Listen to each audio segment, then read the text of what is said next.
Hello students, welcome to my channel. Students, कैसे हैं आप लोग? मैं उम्मीद करता हूं कि आप लोग अच्छे से होंगे और हमारे वीडियोस जो प्रीवियस वीडियोस हैं उनसे आपने काफ़ी बेनिफिट्स उठाए होंगे। जैसा कि स्टूडेंट्स आपको पता होगा कि अभी जो हमारा सीरीज चल रहा है वो एक्चुअली रेलवे के जो प्रीवियस ईयर में पूछे गए क्वेश्चंस हैं, जो चाहे वो आपके आरआरबी एनटीपीसी का हो, चाहे वो आरआरबी ग्रुप डी का हो, उसका एक सीरीज चल रहा है स्टूडेंट्स।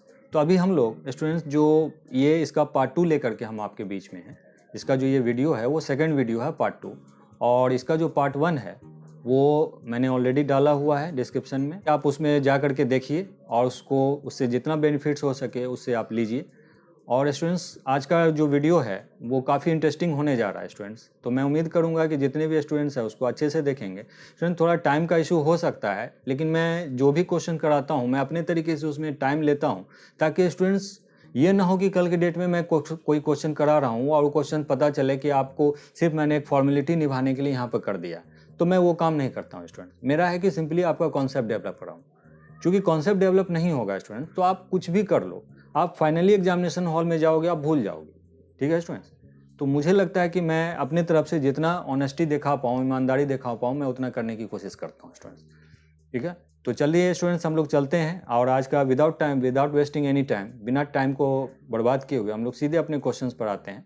तो ये क्वेश्चन जो पूछे गए थे स्टूडेंट्स, वो पूछे गए थे 17/9/2018 के शिफ्ट वन में पूछे गए थे। इसमें आपका सबसे पहला क्वेश्चन जो पूछा गया था वो ये था कि, जैसा कि आपको क्वेश्चन यहाँ पर दिख रहा होगा स्टूडेंट्स, क्वेश्चन ये था कि अच्युत 25,000 रुपये का निवेश कर एक चाय की दुकान खोलता है और इस राशि का 30% दुकान के फर्निशिंग पर और 20% दुकान के अन्य सामग्री खरीदने में करता है। तो अपनी दुकान के लिए बाकी के सामान खरीदने के लिए अब उसके पास कितने रुपए बचे हुए हैं?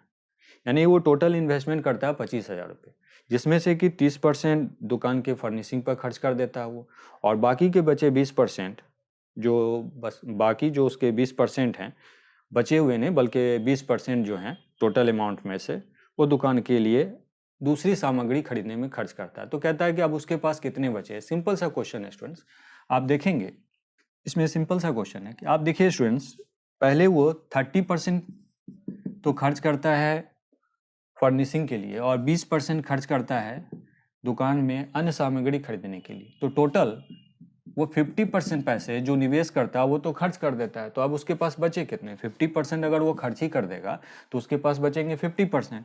तो अब 50% का मतलब हो गया कि वही 50% आपको किसका निकालना है? 50% टोटल जो 25,000 रुपये जो इन्वेस्ट करता है उसी का निकालना है। तो 50 इंटू 100 और 25, सिंपल है, इसका आधा कर दीजिए। 50% का मतलब होता है आधा, तो आप आधा लिख सकते हैं, काट दीजिए।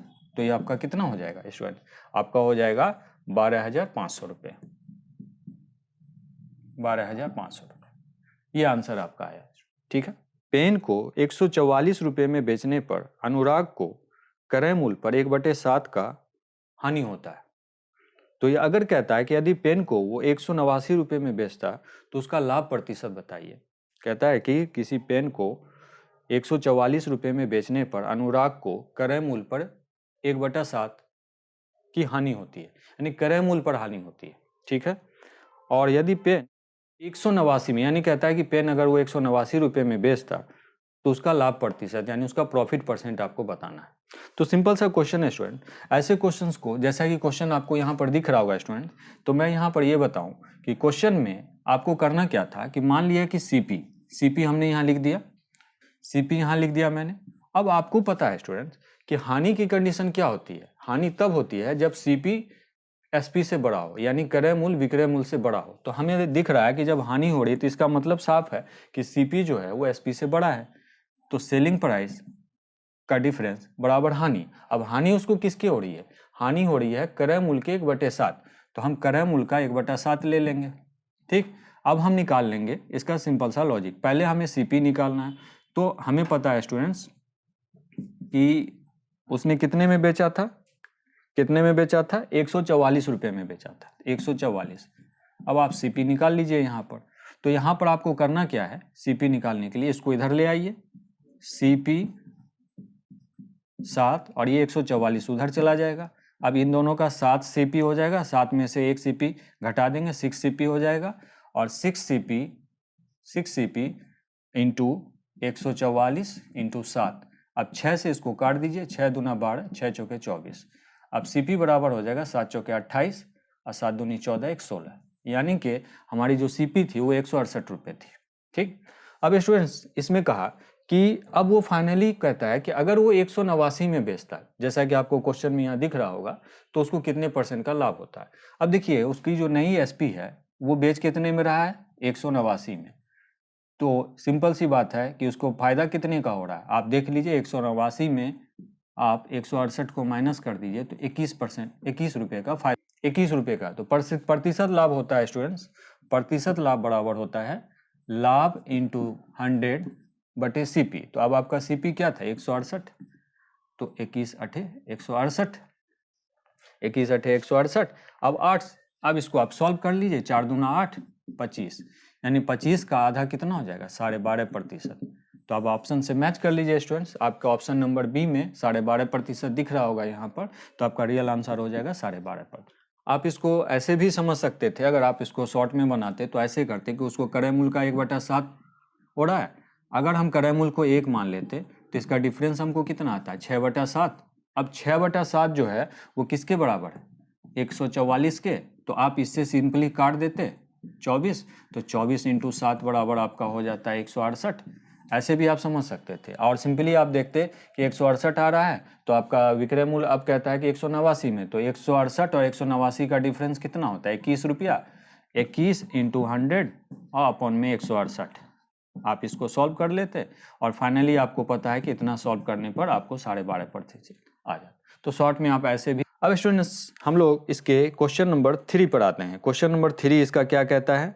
क्वेश्चन नंबर 3 जैसा कि आपको क्वेश्चन यहाँ दिख रहा होगा कि इसके 4 ऑप्शन दिए गए हैं। यहाँ पर 4 ऑप्शन में से कह रहा है निम्नलिखित में कौन सा सही है। अब आप सारे ऑप्शंस में से आप देखिए कि लिया गया है 9/16, ठीक है, और 13/24।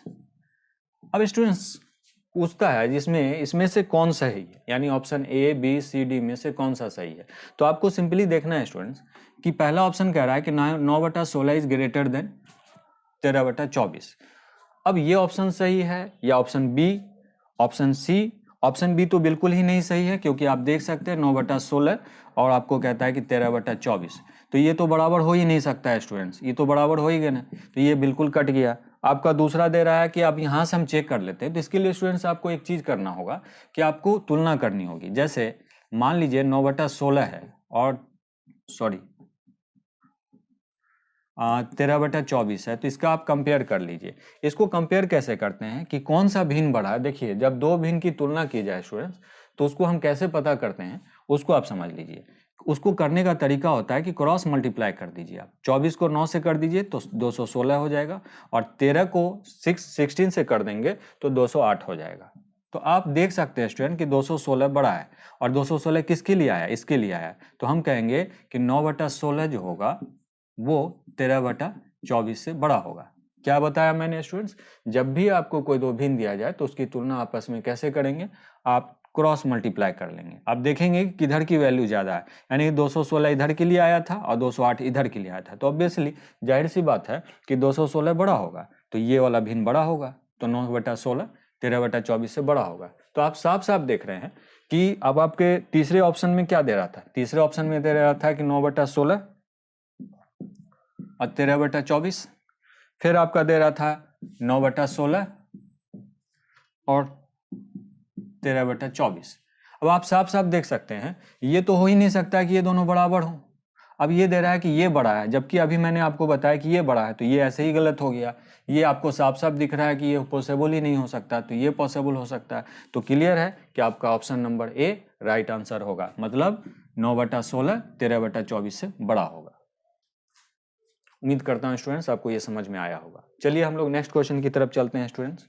नेक्स्ट क्वेश्चन स्टूडेंट्स जैसा कि आपको यहाँ पर दिख रहा होगा, कहता है कि एक त्रिभुज जिसके शीर्ष ब्रैकेट में है 1,2, दूसरा है -4, -3, दूसरा है और अगला जो है वो 4 और 1 है, का क्षेत्रफल क्या होगा।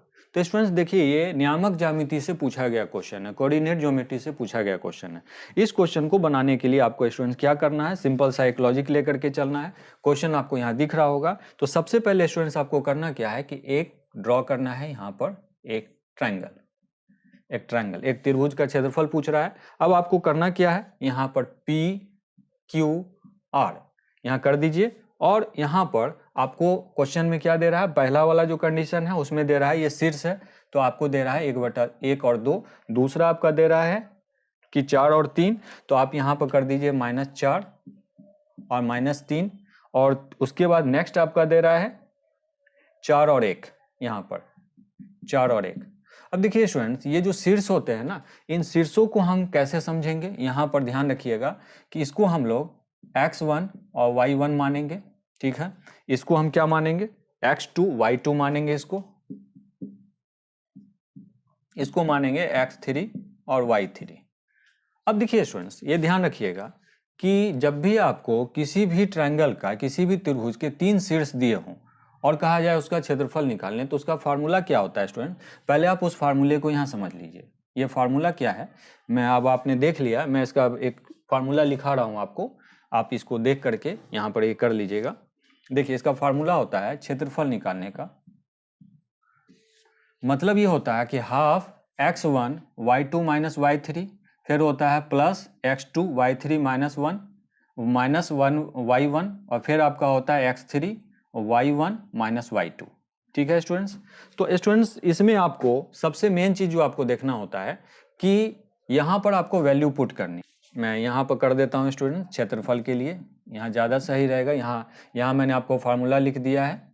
ये जब भी आपको इस तरीके से फार्मूला लिखा जाए तो आप ऐसे निकाल लेंगे। अब आपको इसमें वैल्यू पुट करते जाना है। हाफ लिख लीजिए, x1 की वैल्यू क्या है स्टूडेंट्स, 1। अब y2 की वैल्यू क्या है, आप देख रहे हैं -3 रख लीजिए। और y3 की वैल्यू क्या है, 1। Very good. फिर आप चलिए, x2 की वैल्यू क्या है स्टूडेंट्स, x2 की वैल्यू -4 है। Very good. अब आपके बाद यहाँ पर पूछ रहा है y3 की वैल्यू क्या है स्टूडेंट्स, 1 है, 1 पुट कर दीजिए यहाँ पर। y1 की वैल्यू क्या है, 2 है, 2 कर दीजिए यहाँ पर। फिर आपको करना क्या है, x3 की वैल्यू क्या है, 4 है यहाँ पर। चलिए, और उसके बाद आपको y1 की वैल्यू क्या आ रही थी स्टूडेंट्स, 2 लिख लीजिए। फिर आपको y2 की वैल्यू लेनी है, y2 की वैल्यू क्या है, -3। तो अब यहाँ पर माइनस है ना, तो -3 को इस -3 को y2 की वैल्यू आप देख रहे हैं -3 है, तो यहाँ पर आप पुट कर दीजिए। जब इससे माइनस होगा तो वो प्लस हो जाएगा 3। अब आप इसको सॉल्व कर लीजिए। हाफ ये हो जाएगा -3 और -1 -4, और इससे खोलेंगे तो ये -4 हो जाएगा। और यहाँ क्या हो जाएगा, इन दोनों का अंतर -1 होगा। -1 -4 से जब मल्टीप्लाई होगा तो +4 हो जाएगा। और यहाँ पर क्या हो जाएगा, 3 2 5 और 4 20 मल्टीप्लाई करने पर, तो ये दोनों कट जाएगा। और सिंपली अब आपको देखना है 2 से ये भी कट जाएगा तो 10, यानी कि इसका ऑप्शन नंबर कितना आएगा, ऑप्शन नंबर ए, जैसा कि आपको ऑप्शन में दिख रहा होगा, 10 वर्ग इकाई इसका आंसर हो जाएगा स्टूडेंट्स। मेरे ख्याल से आपको समझ में आया होगा जो मैंने यहाँ पर समझाने की कोशिश की है। क्या है क्वेश्चन, आप दोबारा से देख लीजिए, आप वीडियो को रोक करके समझ सकते हैं। क्या है कि 3 शीर्ष आपको दिए गए हैं और तीनों शीर्ष को यहाँ पर मैंने मेंशन कर दिया है। इसका ये फार्मूला होता है, जब भी आपको त्रिभुज का क्षेत्रफल निकालने के लिए दिया जाए तो आप इस फॉर्मेट पर इसको रख लेंगे। तो ऐसे आप याद कर सकते हैं। याद रखने का इसको एक तरीका भी मैं बता देता हूँ स्टूडेंट्स, बड़ा सिंपल सा तरीका है।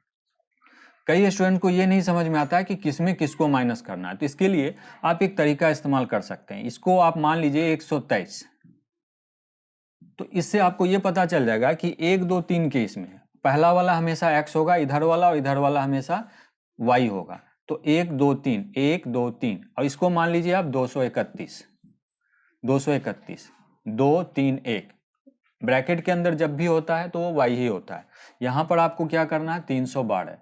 तो इससे आपको सीक्वेंस लगाने में आसानी होगा। आप यहाँ पर 1 2 3 1 2 3 2 3 1 2 3 1 3 1 2 3 1 2, आप इजीली इससे फार्मूला आप कभी भूल भी जाएं तो आप ऐसे ही याद रख लें 123 231 312, तो आप इजीली वहाँ पर वैल्यू पुट कर करके क्वेश्चन को सॉल्व कर। देखिए स्टूडेंट्स, जैसा कि आपको यहाँ क्वेश्चन दिख रहा होगा, क्वेश्चन दिया है कि 2/3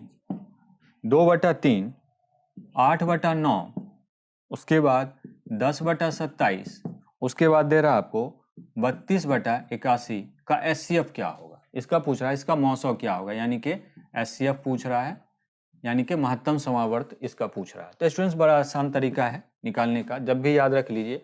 भिन्न के केस में स्टूडेंट्स एक चीज आप याद रखेंगे, जब भी भिन्न के ये आपको दिए जाएं तो हमेशा याद रख लीजिए, उसके लिए कुछ फॉर्मेट होता है कि जैसे आपको दिया एक्स और वाई, अब पूछा है कि इसका आपको निकालना है एचसीएफ, तो हमेशा याद रखिए जो पूछा जाए ना, हमेशा ऊपर वाले का, जैसे अगर मैं कहता है कि इसका एचसीएफ निकालना है, तो ऊपर वाले का मुझे क्या निकालना होता है, एचसीएफ, और नीचे वाले का एलसीएम, नीचे वाले का एलसीएम और ऊपर वाले का एचसीएफ। अगर यहीं पर कुछ ऐसा होता है कि इसका मुझे एलसीएम पूछ लेता, तो मुझे क्या करना होता, ऊपर वाले का एलसीएम और नीचे वाले का एचसीएफ, यानी जस्ट उल्टा, जो पूछा जाए उसका ऊपर रखिए और उसका जस्ट उल्टा नीचे वाला होगा। अब अगर यहाँ एलसीएम पूछता तो हम ऊपर का एलसीएम निकालते और नीचे का एचसीएफ निकालते। तो मेरे ख्याल से आपको समझ में आया होगा जो मैंने यहाँ समझाने की कोशिश कर रहा हूँ। अब चलिए इसी चीज को हम यहाँ पर यूज करेंगे, इससे हम अपने क्वेश्चन का आंसर निकालेंगे। स्टूडेंट्स, तो क्वेश्चन में क्या पूछा गया कि आपसे एचसीएफ पूछा गया, तो आपको करना क्या है कि 2, 8, 10 और 32। स्टूडेंट्स बताइए आप कि 2, 8, 10 और 32 कौन सी ऐसी संख्या जिसे डिवाइड हो जाएगा, तो 2, यानी कहने का मतलब आपको अगर मैं कहता 2, 8, 10 और 32 का एचसीएफ पता कीजिए, यानी 900, तो ये सबके सब 2 से कट जाते हैं। Very good. अब आप आ जाइए नीचे, नीचे आपको दिखता है 3, 9, 27 और 81। अब स्टूडेंट्स एक बात बताइए, नीचे जितनी भी संख्या आपको दिख रही है, क्या सब 3 से कैंसिल होगा कि नहीं, यानी 3 में सबसे बड़ी घात क्या है, तो आप कहेंगे कि 3 को तो आप ऐसे लिख सकते हैं, 9 को आप ऐसे लिख सकते हैं, और 27 को आप ऐसे लिख सकते हैं, और 81 को आप 3 का पावर 4 लिख सकते हैं। अब आप देखिए कि एलसीएम में क्या होता है कि जब संख्याएं समान हो तो जो सबसे बड़ी घात होती है वही लिया जाता है। तो हमने देखा कि सब में 3 ही आ रहा है, लेकिन 3 की सबसे बड़ी घात क्या है, 3 का पावर 4, और 3 के पावर 4 की वैल्यू क्या है, 81। तो हम कहेंगे कि हमारा जो फाइनल आंसर आएगा वो 2/81 आएगा। और आपका ऑप्शन नंबर बी, जैसा कि आपको यहाँ क्वेश्चन में दिख रहा होगा, ऑप्शन बी जो है आपका राइट आंसर होगा, यानी 2/81। ठीक है स्टूडेंट्स, मेरे ख्याल से आपको चीजें समझ में आई होंगी। चलिए स्टूडेंट्स, हम लोग अब बढ़ते हैं अपने नेक्स्ट क्वेश्चन की तरफ।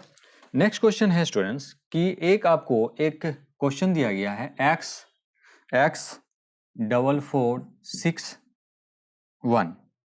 अब x4461 अगर कहता है कि इसको अगर आप 11 से विभाजित करें, अगर ये दी गई संख्या 11 से विभाजित हो, यानी 11 से डिविजिबल हो, तो हम, डिविजिबल का मतलब क्या होता है विभाजित का, ये मतलब शेष कुछ भी ना बचे, शेष कुछ भी ना बचे। तो यहाँ पर कहता है x की कौन सी वैल्यू रखनी होगी जिससे ये संभव हो पाएगा। तो इसके लिए हमें करना क्या होगा स्टूडेंट्स, बड़ा ही सिंपल सा एक तरीका होता है x की डिविजिबिलिटी, x की भाज्यता ज्ञात करने का।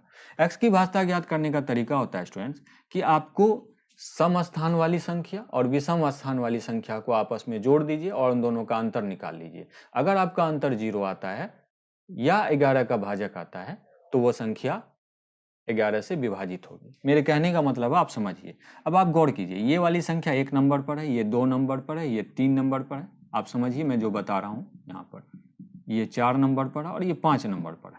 तो हमने कहा कि पहले मुझे क्या करना है कि जितने विषम स्थान वाले हैं उनको जोड़ लेना है, ठीक है, उनको जोड़ लेना है। और फिर जितने आपके आते हैं सम स्थान वाले, तो सम स्थान वाले कौन कौन है, 6 और 4, और विषम स्थान वाले हैं 1, 4 और x। तो आपको करना क्या, x, 4 और 1 यहाँ कर लीजिए और माइनस कर दीजिए।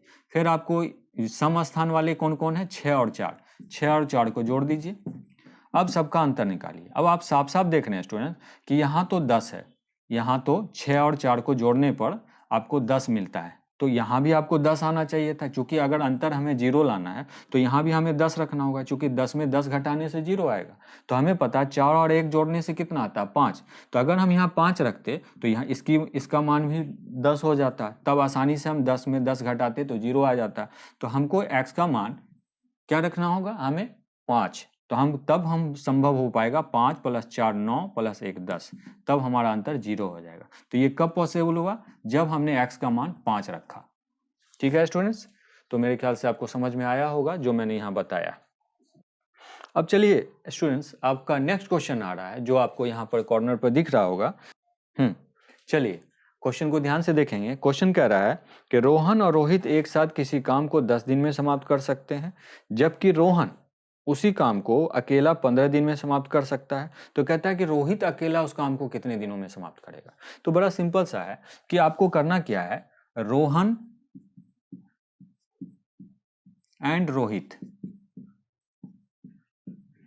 किसी काम को कितने दिन में करते हैं, 1/10 दिन में। 10 दिन का मतलब हो गया कि उनका एक दिन का काम कितना होगा, 1/10। ठीक। अब कहता है कि क्वेश्चन में आगे कहता है कि रोहन अकेला उस काम को 15 दिन में करता है। यानी यहां तो रोहन और रोहित दोनों मिलके इस काम को 10 दिन में कर रहे हैं, यानी कि उनका एक दिन का काम क्या होगा, 1/10। और दूसरा कहता है क्वेश्चन में कि रोहन उसी काम को अकेला 15 दिन में करता है। यानी रोहन अकेला उस काम को 15 दिन में करता है। तो कहने का मतलब हो गया कि उसका एक दिन का काम कितना होगा, 1/15। तो अब हमें कहता है कि दोनों के संयुक्त कार्य, यानी रोहन और रोहित का संयुक्त कार्य तो 1/10 है और रोहन अकेले 1/15 में करता है। तो इस कुल कार्य में, इन दोनों के कुल कार्य में हम इसको माइनस कर देंगे तो हमें किसका काम मिल जाएगा, रोहित का पता चल जाएगा कि रोहित अकेले कितने दिन में करता है। तो हमें करना क्या है, बड़ा आसान है। इसको कुल काम में आप रोहन के काम को घटा दीजिए 1/15। अब जो भी आंसर आएगा वही आपका फाइनल आंसर माना जाएगा। अब 10 और 15, तो 5 तिया 15, 5 दूना 10। तो अब 5 यहाँ से भी होगा, 5 यहाँ से, 3 दूना 6 और 6 5 30। तो 10 और 15 का एलसीएम कितना हो जाएगा स्टूडेंट, 30।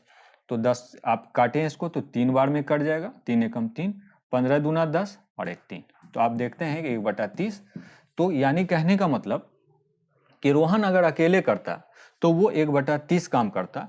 यानी कि इसका उल्टा कर दीजिए तो मतलब है कि 30 डेज में, यानी कि 30 दिनों में ये अपना काम कर पाएगा। तो आप जैसा कि आपको क्वेश्चन में दिख रहा होगा, ऑप्शन नंबर सी आपका राइट आंसर होगा। ठीक है स्टूडेंट्स। नेक्स्ट क्वेश्चन दे रहा है कि एक पाई चार्ट आपको दिखा रहा है स्टूडेंट यहाँ पर। अब कहता है कि इस पाई चार्ट में भारत की मोबाइल फोन विनिर्माण कंपनी के बारे में जानकारी दी गई है। निर्मित मोबाइल फोन की कुल संख्या कितनी देता है वो, 12, 40, इतना। अब कहता है कि इसमें 1 2 3 4 5 4 कंपनियां है ना, 4 कंपनियां हैं। तो कहता है कि ABC 28% करता है, XYZ 12% करता है, PQR 25% करता है और DEF 5% करता है और LMN 30% करता है। तो पूछता है, फाइनली आपको क्वेश्चन में पूछ रहा है कि कंपनी, यानी कि 5 कंपनियों का अलग अलग डाटा दिया गया। पाई चार्ट में क्या होता है स्टूडेंट्स, जब आप सबको जोड़ देंगे ना तो वो 100 के बराबर हो जाएगा। क्योंकि यहां पर आप 30, 28, 12, 25, 5 इन सबको अगर आप जोड़ते हैं तो आपको कितना मिलता है, 28, 12 कितना हो जाता है, 40, 40 और 40 30 70 और 70 और 30 100।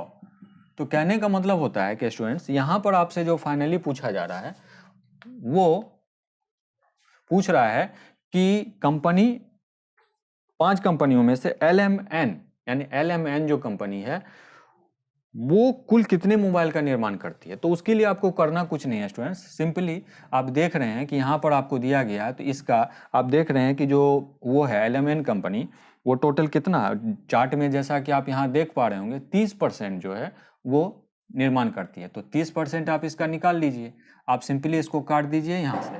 अब आप 4 से इसको कितने जीरो हैं, 1 2 3, तो पहले आप 1 2 3 जीरो यहाँ बैठा दीजिए, 4 को 3 से करिए, 4 तिया 12, फिर 3 दूना 6 1 7 और फिर 3 एकम 3।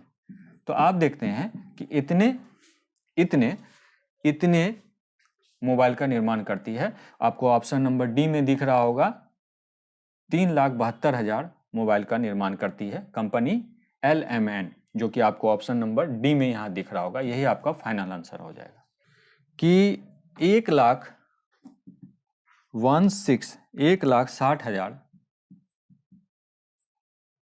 रुपए की एक धनराशि पर 2 वर्ष के लिए 10% वार्षिक दर से चक्रवृद्धि ब्याज कितना होगा।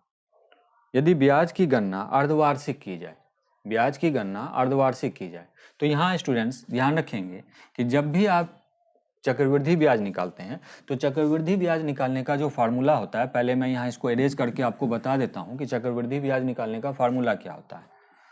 चक्रवृद्धि ब्याज निकालने का फार्मूला होता है कि मूलधन यानी कि P, छोड़ दीजिए मैं इसको इंग्लिश में ही लिख देता हूँ, P 1 + R/100, यहाँ पर आपका T और यहाँ पर -P, यानी कि मूलधन, यहाँ इसको P को हम ये बोलते हैं, P से डिनोट करते हैं मूलधन को, और यहाँ R का मतलब होता है दर और T का मतलब होता है समय। यानी यहाँ तक की जो वैल्यू होती है इसको हम मिश्र धन बोलते हैं। यानी मिश्र धन बराबर, यानी अमाउंट बराबर होता है, वो होता है सिर्फ ये अमाउंट बराबर इतना, यानी मिश्र धन का मान जो होता है वो ऐसे होता है। यानी मिश्र धन में से मूलधन को अगर आप घटा दें, प्रिंसिपल, P का मतलब होता है प्रिंसिपल इंग्लिश में, तो इसको अगर आप घटा दें, यानी यहाँ तक में मिश्र धन में यानी अमाउंट में अगर प्रिंसिपल को माइनस कर दें तो आपको CI यानी कि कंपाउंड इंटरेस्ट, इसी को कहते हैं हिंदी में चक्रवृद्धि ब्याज, ये निकल करके आ जाएगा। तो इसको हम लोग सॉल्व करेंगे, आंसर निकाल सकते हैं। अब देखिए स्टूडेंट्स, यहाँ कहता क्या है कि एक प्रिंसिपल है, कितना है, 1,60,000। अब कहता है कि इस पर इसका दर कितना है, 10%, और वर्ष समय दिया गया है 2, लेकिन कहता है कि जो ब्याज की गणना की जाती है वो अर्धवार्षिक है, यानी हाफ ईयरली, यानी ब्याज की जो काउंटिंग की जाती है इंटरेस्ट की वो हाफ ईयरली है। तो इसके लिए एक रूल होता है स्टूडेंट, ध्यान रखिएगा कि जब भी आपको ब्याज अर्धवार्षिक दिया रहा है यानी हाफ ईयरली दिया रहा है, तो जो दर होता है ना, यानी कि जो रेट होता है वो आधी हो जाती है। तो अब आप देखिए कि यहाँ पर हाफ ईयरली थी तो दर कितना था, 10, तो इसका आधा कितना हो जाएगा, 5%। क्वेश्चन आपको यहाँ दिख रहा होगा, तो अब आप सिंपली यहाँ लगा देंगे 5%, और जो समय होता है ना स्टूडेंट्स वो डबल हो जाता है, समय जो होता है वो डबल हो जाता है। समय, अब समय 2 वर्ष था तो वो कितना हो जाएगा, 4 वर्ष हो जाएगा। क्या बोला मैंने कि अर्धवार्षिक अगर आपकी गिनती की जाती है तो अर्धवार्षिक की स्थिति में जो दर होता है वो आधी हो जाती है और समय 2 गुना हो जाता है। ठीक है, तो यहाँ पर आपको समय कितना लगाना होगा, 4, क्योंकि समय 2 गुना हो गया है, तो 2 से अब बढ़ के 4 हो गया है। और यहाँ पर आप फाइनली लगा देंगे 1 2 3 4 जीरो लगा देंगे। अब आप इसको सॉल्व कर लेंगे स्टूडेंट। जब आप इसको सॉल्व करेंगे तो आपको कितना आ जाएगा, इसको काट दीजिए। अब आपको यहाँ पर करना क्या है, सिंपल सी बात है, इसको आप यहाँ से इन दोनों को कॉमन ले लीजिए, बाहर ले लीजिए, तो यहाँ आपका बच जाएगा ये, यहाँ पर 5/20 और 1 21, 20 21, 21 को 4 बार आप मल्टीप्लाई करेंगे यहाँ पर ऐसे करके, 21 का पावर 4 आ जाएगा आपको, यहाँ पर 20 का पावर 4, यहाँ पर -1 आ जाएगा। आपको करना क्या है, बहुत आसान तरीका है। यहाँ पर आप 21 को 4 बार मल्टीप्लाई करेंगे तो स्टूडेंट्स आपको क्या मिलता है, 194481, और इसको 20 को 4 बार करने पर 1,60,000, यानी कि इसके बराबर मिल जाएगा आपको। तो ये इससे गुना हो जाएगा और गुना होकर यहाँ पर माइनस हो जाएगा, तो आपको लिखना है 1 2 3 4, और नीचे आपको क्या कर देना है 1 2 3 4, ये नीचे की आगे। अब आप देखिए स्टूडेंट्स कि ये वाला और ये वाला तो आपका कट ही जाएगा, ये तो इसका तो यूज है नहीं, तो आपको करना क्या है कि सिंपली यहाँ पर 194481 में इसको घटा देना है, सॉरी 844 इतना, यानी कि इतना आपका आंसर निकल के आया, जो कि आपको यहाँ ऑप्शन नंबर सी में दिख रहा होगा। ऑप्शन नंबर सी में दिख रहा होगा, ये 34,481 रुपये आपका चक्रवृद्धि ब्याज निकल के आया। अगर स्टूडेंट्स अगर आप चाहते तो इसको शॉर्ट में भी बना सकते थे। आप शॉर्ट में कैसे लिख सकते थे, आप सिंपली, हाँ इसके लिए आपका पहले से अगर कॉन्सेप्ट डेवलप होता तब आप कर सकते थे। आप सिंपली यहाँ पर लिखते 1,60,000। अब आपको करना क्या था कि आपको पता था कि जो दर है वो आधी हो जाएगी, क्योंकि अर्धवार्षिक गणना की जा रही है, हाफ ईयरली काउंटिंग की जा रही है। तो सिंपल सी बात है, अगर आप 5% किसी चीज़ में निकालिए, आपको पता है कि 5% जब भी आप करते हैं तो 5% का मतलब होता है कि 105, तो 105% इसकी फ्रैक्शनल वैल्यू क्या होती है, इतना होता है। आप देख लीजिए कि जैसे 105 को अगर आप लिखेंगे ना तो 105/100 लिखेंगे यहाँ पर, तो आप काटेंगे तो क्या निकल के आएगा 21/20। तो होता क्या है कि प्रतिशत को जब आप भिन्न के रूप में लिखते हैं तो 105% को आप 21/20 भी लिख सकते हैं। तो अगर ये चीज़ अगर ये बात आपको मालूम होती तो आपको क्वेश्चन में इतना वक्त नहीं लगेगा, आप तुरंत दे करके आंसर दे सकते हैं। यानी कहने का मतलब साफ है कि 21 और 20 यहाँ पर आ रहा है, और आपको पता था कि जो समय था वो कितना हो गया था, समय चूंकि 2 वर्ष पूछ रहा था और हाफ ईयरली जब होता है तो समय 2 गुना हो जाता, सिंपली 4। तो अगर आपको 21 का 4 बार निकालने का आता और 20 का ये, तो आप सिंपली यहाँ पर कह सकते थे कि यहाँ पर हमको ये करना होगा इतना। तो यहाँ तक की वैल्यू यानी 20 का पावर 4, 20 का पावर 4 जो होता है, यानी 20 को अगर आप 4 बार करते तो आपको ऐसे ही 4 जीरो यहाँ बैठा देते, 1 2 3 4, और 2 को 4 बार करने पर 16 आ जाता है। तो इसकी वैल्यू जो होती नीचे वाली की वो तो कट ही जाती, तो इसकी तो कोई यूज करनी ही नहीं थी। तो हमें देखना क्या था, 21 का पावर 4 और इसमें सिंपली इसको घटा देना था हमें।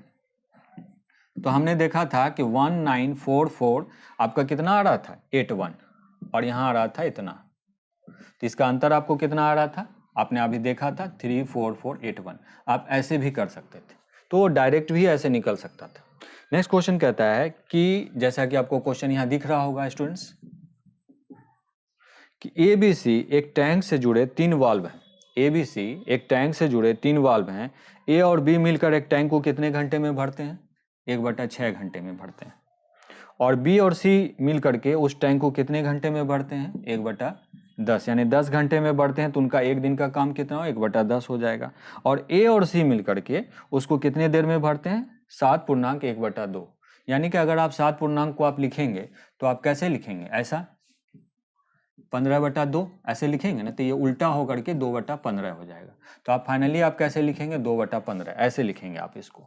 अब आप इसको सॉल्व कर लीजिए। हाँ, इसमें एक चीज का ध्यान रखना है कि यहाँ पर सबने मिल करके, यानी पहले ए ने बी के साथ किया, पहले कहता है कि ए ने आपको बी के साथ किया है, ठीक है, ए ने आपको कहता है बी के साथ मिल करके किया है, और फिर बी ने सी के साथ किया है, और ए ने सी के साथ किया है, यानी सबने 2-2 बार किया है। तो जब भी ऐसी स्थिति आए ना स्टूडेंट्स, तो आपको करना क्या होता है, सिंपली यहाँ पर 2 से आप उसको मल्टीप्लाई कर दीजिए।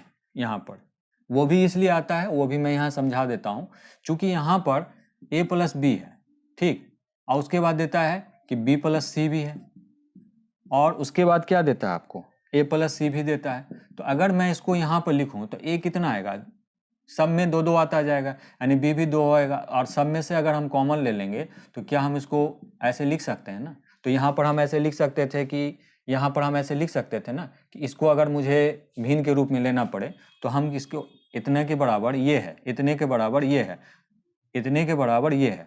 तो हम यहाँ पर लिख सकते हैं ना कि a + b + c का काम कितना हो जाएगा, 1/2। तो इसीलिए मैंने शॉर्ट में इसको समझाया था यहाँ पर कि 1/2, आप कंफ्यूज ना हो कहाँ से आता है 1/2, वो मैंने यहाँ समझा दिया। तो स्टूडेंट्स, इतना वक्त हमारे पास नहीं होता है रेलवे के एग्जाम में, इसलिए ये सारी चीज़ें आपको याद रखनी होगी कि 1/2 डायरेक्ट आप कर दीजिए। अब इसको आप सॉल्व कर लीजिए, आप देख लीजिए, सिंपली आपको पहले सॉल्व कर लेना। 6, 10 और 15 का एलसीएम कितना होगा आपको निकाल लेना है। 5 यहाँ से भी आएगा 5, तो 5 और 3, 5 तिया 15, और इसमें से 2 निकलेगा, 2 यहाँ से भी आएगा 3, तो आप फाइनली कह दीजिए कि 30। तो 6 × 5 = 30, और 10 तिया 30, और 15 दूना 30, और 2 दूना 4। अब स्टूडेंट्स आपको कितना निकल के आता है, यहाँ पर कितना आता है कि 5, 3 और 4, आप इसको जोड़ लीजिए, 5, 3, 8, 4, 12, तो 12 हो जाएगा ना। तो 12 को अगर 2 से आप काटिएगा तो 2 छक्के 12 हो जाएगा, और यहाँ से 6 से ये कट जाएगा तो 1/5 आ जाएगा, फाइनली इसका 1/5 आ जाएगा। अब क्वेश्चन में आगे कहता है स्टूडेंट्स, ये अकेला उस टैंक को कितनी देर में भरेगा। तो यहाँ तो अब हमें पता चल गया, ये जो काम निकल के आया स्टूडेंट्स, वो ABC का संयुक्त काम यानी कंबाइंड वर्क निकल के आया कि 1/5। अगर वो तीनों मिलके एक साथ काम करते तो 5 कह रहा है, क्या कह रहा है वो, कि घंटे में, तो 5 घंटे में काम को फिनिश कर देता है। लेकिन आप कह रहा है कि ए अकेला अगर इस काम को करता तो उसको कितना वक्त लगता है। अब सिंपल सी बात है कि बी और सी मिल करके कितने दिनों में करते हैं, आपको क्वेश्चन में दिया गया है कि बी और सी मिल करके 10 घंटे में करते हैं। तो आपको करना क्या है, सिंपली यहाँ पर 1/5 में बी और सी का जो काम है उसको घटा देना है, बी और सी का काम को घटा देना है। तो आपको यहाँ निकल करके आ जाएगा, इसको यहाँ ले आइए, यहाँ 5 और 10 का एलसीएम कितना हो जाएगा, 10, तो 5 दूना 10, और 10 से कम 10, तो ये हो जाएगा 1/10, यानी कि आपका आंसर हो जाएगा 10। 10 घंटे में वो आंसर यानी कि काम को ए अकेला एक काम को, क्वेश्चन में यही पूछ रहा ना आपको कि ए अकेला टैंक को भरने में कितना वक्त लगाता, तो आपको जैसा कि क्वेश्चन में दिख रहा होगा ऑप्शन नंबर ए 10 घंटे में वो कर सकता था। ठीक है स्टूडेंट्स, कहता है कि एक टीवी सेट है, हालांकि इंग्लिश में है स्टूडेंट्स, मैं हिंदी में समझा देता हूं उसको। कहता है कि एक टीवी सेट है जो कि दिल्ली में x रुपए में बेचा गया, यानी कैपिटल x दे रहा है, कैपिटल x। कहता है दिल्ली में x रुपए में बेचा गया। एक डीलर चंडीगढ़ जाता है और उसी टीवी को 20% डिस्काउंट पर खरीदता है, 20% डिस्काउंट पर खरीद लेता है। क्या कहता है कि एक टीवी सेट जो कि दिल्ली में x रुपए में बेचा जाता है, उसी टीवी को, सेम टीवी को, ठीक है ना, a dealer went to Chandigarh and bought the TV at 20% discount from the price of Delhi. यानी कि जो टीवी दिल्ली में मिल रहा था उसी को वो चंडीगढ़ में जाता है और 20% के डिस्काउंट पर खरीद लेता है। अब वो साथ में क्या करता है कि 600 रुपये ट्रांसपोर्ट पर खर्च करता है, यानी कि यात्रा पर खर्च करता है। और फिर वापस जो टीवी उसने वहाँ चंडीगढ़ में खरीदा था, उस टीवी को वापस वो 100/7% के मुनाफे पर यानी प्रॉफिट पर बेच देता है। तो कहता है एक्स की वैल्यू क्या थी, एक्स की वैल्यू क्या है वो निकालने के लिए कह रहा है स्टूडेंट्स। बहुत आसान है, एक्स की वैल्यू आप कैसे निकाल लेंगे स्टूडेंट, पहले देखिए यहाँ आप एक्स लिख लीजिए, सॉरी यहाँ पर आप एक्स कैपिटल में दे रहा है, आप कैपिटल में ही लिखिए एक्स। ये विक्रय मूल्य है दिल्ली का। अब हमें पता करना है कि वो क्या कह रहा था कि जो आपका डीलर था वो चंडीगढ़ में जो टीवी उसने जो टीवी की कीमत यानी कि सेलिंग प्राइस x रुपया थी, उस पर वो 20% के डिस्काउंट पर खरीदता है। तो अगर मान लीजिए इसका 20% आप निकालेंगे तो क्या हो जाएगा, x यानी x का 20% माइनस कर देंगे तो आपका कितना हो जाएगा 4x/5, यानी कि मैंने कहा x, अब 20% तो उसका वो यही कर रहा है, डिस्काउंट कर रहा था, उसके पास बचा क्या 80, तो 20 चौका 80/60 ऐसे लिखेंगे आप 5, तो वही मैंने यहाँ लिखा है। अब कहता है स्टूडेंट्स कि वो 600 रुपये क्या करता है, ट्रांसपोर्ट पर खर्च करता है। तो उसको टोटल खर्चा कितना पड़ा, एक तो इतने में उसने खरीदा, वो खर्चा दिया उसने अलग, यानी कि जो दिल्ली में जितने में टीवी की कीमत थी यानी बेचा गया था उसके 20% डिस्काउंट पर, यानी इतना पैसा भी वो खर्च करता है। और अब कहता है कि वो 600 रुपये यात्रा में खर्च करता है यानी ट्रांसपोर्ट पर खर्च करता है। उसके बाद क्या कहता है कि उसी टीवी को वो दिल्ली में ला करके बेच देता है। तो कहता है कि अब उसकी कीमत क्या है। अब आप देखिए, ये तो हो गया हमारा ये क्रय मूल्य, ये हो गया उसका क्रय मूल्य। अब आपको पता है कि विक्रय मूल्य का फार्मूला क्या होता है स्टूडेंट्स, आपको पता है विक्रय मूल्य का फार्मूला होता है क्रय मूल्य इंटू 100 प्लस माइनस दर बटा 100। कहने का मतलब हो गया कि विक्रय मूल्य, क्रय मूल्य जो है यहाँ पर 100 प्लस माइनस दर, तो प्लस कब लगाएंगे जब आप उसको लाभ होगा तब आप प्लस लगाएंगे, और माइनस कब लगाएंगे जब आपकी हानि होगी। तो यहाँ पर तो आप देख रहे हैं कि उसको लाभ हो रहा है, कितने का लाभ हो रहा है 100/7% का लाभ हो रहा है। आपको करना क्या है, सिंपली आपको इसको निकाल लेना है 100। अब आपको यहाँ पर 100/7 कर लेना है और बेटे 100 कर देना है। ये हो गया उसका, ये नीचे वाला 100 आ गया आपका। ठीक, अब आपको इसको सॉल्व कर लेना है कि यहाँ पर आपको करना क्या है 4x, ये x को मैं ऐसे लिख देता हूँ ताकि आप कंफ्यूज ना हो, ये मल्टीप्लिकेशन नहीं समझेंगे क्योंकि यहाँ पर दिया हुआ है। अब आप लिख लीजिए यहाँ पर 5 और 600। अब यहाँ करना क्या है, ये 700 हो जाएगा और 700 और 700 में 100 जोड़ देंगे तो 800 हो जाएगा, और ये 7 जब नीचे आएगा तो ये हो जाएगा, तो ये कट जाएगा। और यहाँ पर है आपका x, तो ये 7 क्या होगा, इससे मल्टीप्लाई कर दीजिए 7x और बटे 8। अब आपको करना क्या है कि इसको लाना है इधर, इसको लाना है इधर बटा 5 बराबर 600। अब इन दोनों का अंतर कितना हो जाएगा स्टूडेंट्स, ये दोनों मल्टीप्लाई हो जाएंगे, 8 पचे 40, यहाँ लिख लीजिए आप 40, 8 पचे 40, 7 पचे 35, 35 हो जाएगा ये, और 5 अठे 40, 8 चौके 32, और 35 में से 32 को घटा देंगे तो क्या आ जाएगा स्टूडेंट्स, ऐसे आ जाएगा 3x। अब ये है कितना आपका 600 के बराबर। अब 3 से इसको काट दीजिए, यहाँ पर 3 दूना 6, तो इसका मान कितना हो जाएगा आपका, 40 को 200 से करेंगे तो 4 दूना 8 हो जाएगा, और 3 जीरो यहाँ बैठा दीजिए, यानी कि 8000। यानी कि उस टीवी की जब वो खरीदा गया था तो टीवी आपको कितने की आ रही थी, 8,000 की आ रही थी। जैसा कि वो ऑप्शन नंबर बी में आप देख पा रहे होंगे, आपका 8,000 real answer. Next question student कहता है कि एक फिगर दिया गया है, फिगर है, नीचे दी गई आकृति के आधार पर निम्न प्रश्नों के उत्तर दें। कहता है कि एक आपका सर्कल ऐसे करके बना हुआ है, एक सर्कल ऐसे बना दीजिए आप, एक सर्कल बना दीजिए आप ऐसे। अब कहता है कि उस सर्कल में एक स्पर्श रेखा ऐसे करके जा रही है, और वो स्पर्श रेखा क्या है, डीई। स्पर्श रेखा डीई जा रही है, और यहां पर आपको बिल्कुल स्ट्रेट,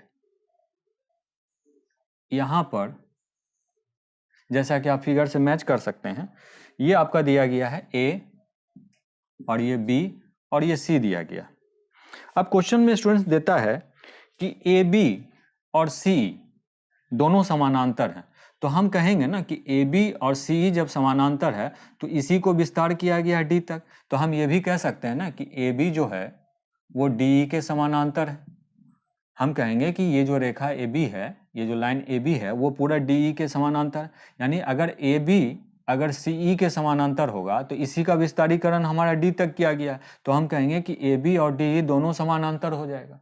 अब क्वेश्चन में आगे कहता है कि angle B C D, angle B C D यानी यहाँ पर बनने वाला जो एंगल है, यानी एंगल बी सी डी यहाँ पर आपको दे रहा है बी सी डी, ये दे रहा है आपको 72 डिग्री, ये दे रहा है आपका 72 डिग्री है, ये 72 डिग्री बनता है यहाँ पर।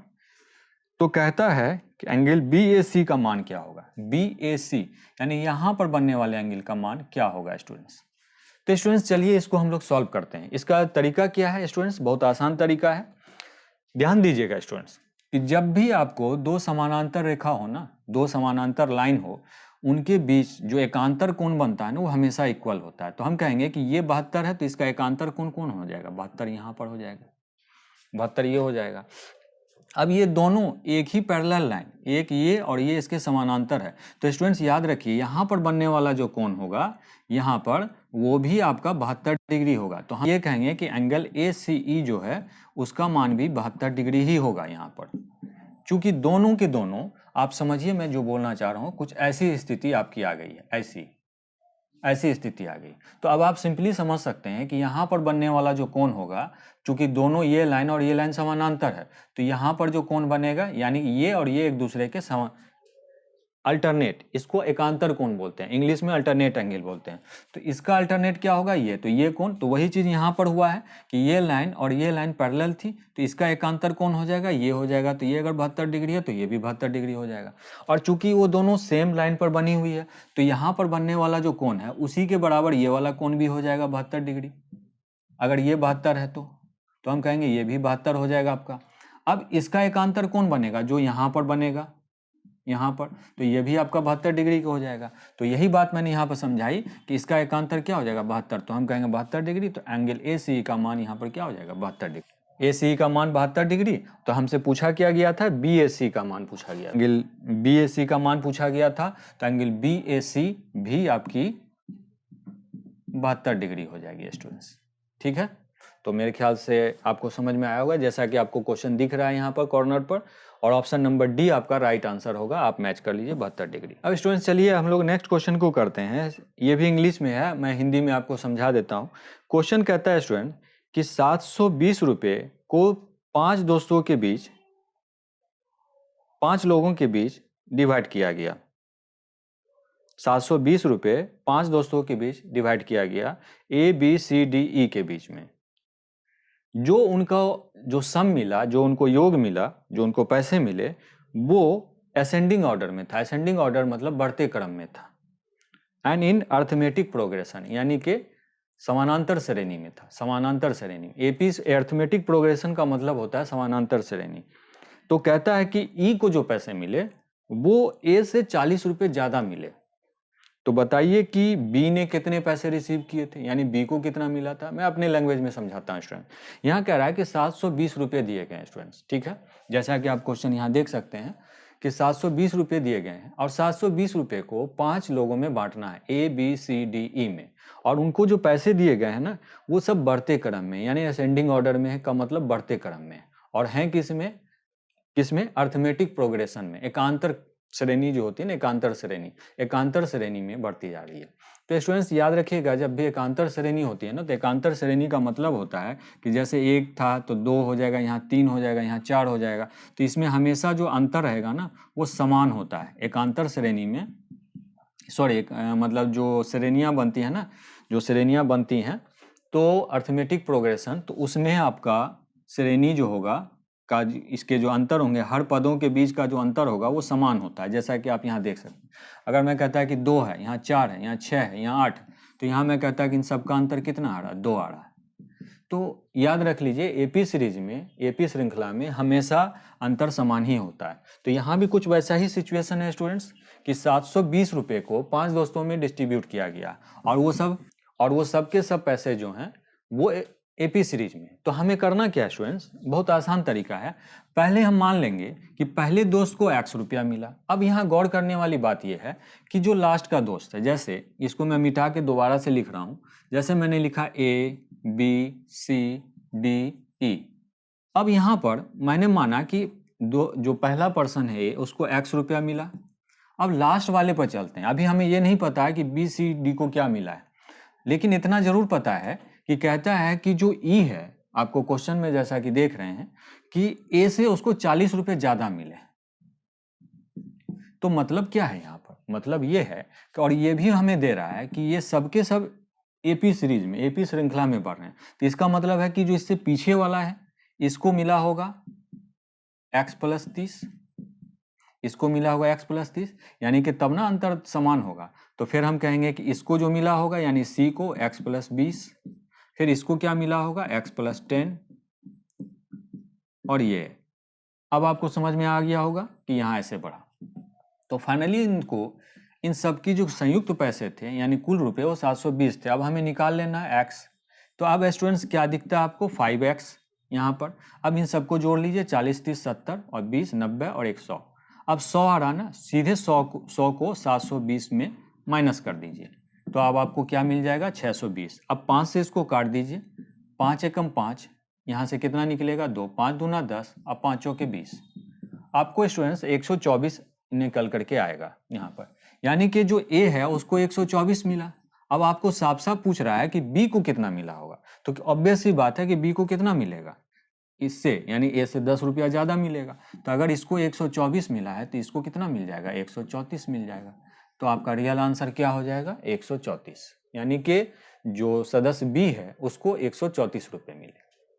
तो आप मिला सकते हैं, यहाँ पर आपका ऑप्शन नंबर बी जो है राइट आंसर है, उसमें आप देख सकते हैं कि आपको 134 दिख रहा होगा।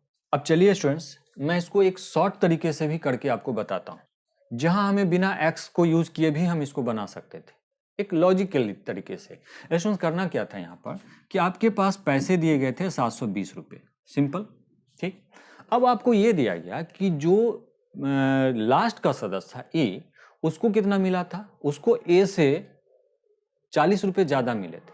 तो क्लियर है कि 40 रुपये मिले, तो अगर आपको ये भी दे रहा है कि वो सब एकांतर श्रेणी में यानी कि ये बढ़ रहे हैं, एपी सीरीज में बढ़ रहे हैं, एपी श्रृंखला में बढ़ रहे हैं, तो आप समझिए कि उससे पहले वाला जो सदस्य आया होगा उसको कितना मिला होगा, उससे 30 रुपया उसको मिला होगा, और उससे पहले वाला जो होगा उसको 20 रुपया मिला होगा, बाकी तो सब सेम रहेगा 20 रुपया, और फिर जो उससे पहले वाला उसको 10 रुपया। तो 40 + 30, 40 + 30 70, और 70 + 20 90, और 90 + 10 100।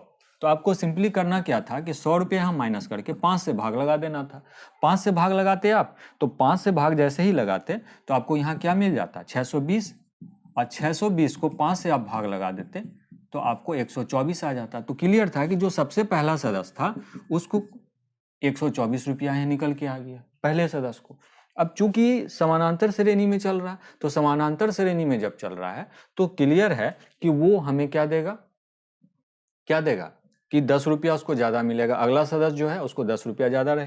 तो हम कहेंगे कि बी को कितना मिलेगा, इससे 10 रुपया ज्यादा। तो 124 में 10 जोड़ दीजिए तो 134 हो जाएगा। आप ऐसे भी कर सकते थे।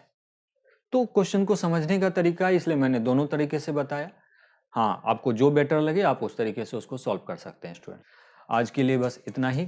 हाँ, लेकिन जाने से पहले मैं यही कहूँगा कि अगली वीडियो जो होगी इसकी पार्ट 3 होगी। अभी जो मैं लेकर के अभी जो वीडियो चल रही है ये वाली, ये पार्ट 2 है, और जिनको पार्ट 1 देखना है वो डिस्क्रिप्शन बॉक्स में भी जाके देख सकते हैं और आई बटन को क्लिक करके भी देख सकते हैं, मैंने ऑलरेडी अपलोड कर दिए हैं उसको।